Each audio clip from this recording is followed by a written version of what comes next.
Sup everyone, welcome back to our channel. In today's video, you are going to see how to remove followers on Twitter or X silently. So to do that, let's head over to our Twitter application first. So as you can see, I'm currently in my web version of Twitter. So in here, what you need to do is if you are in your Android or iOS, you have to head over to your profile icon on the top right corner. And here, go to the profile option in here.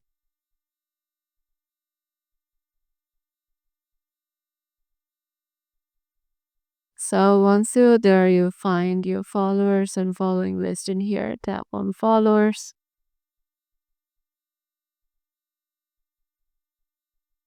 And here, go to followers section. And here you will find your followers on Twitter. So as you currently see, I don't have anyone. So if we have one in here, we'll find it in here. Here will be the option of unfollow. Tap on unfollow and just confirm it by tapping again, and then the followers will be removed. So I have to let you know that Twitter or X doesn't let the people know that you have unfollowed them. So yeah, this is how you can remove followers on Twitter or X. I hope this video helped you out, and we'll see you in the next video.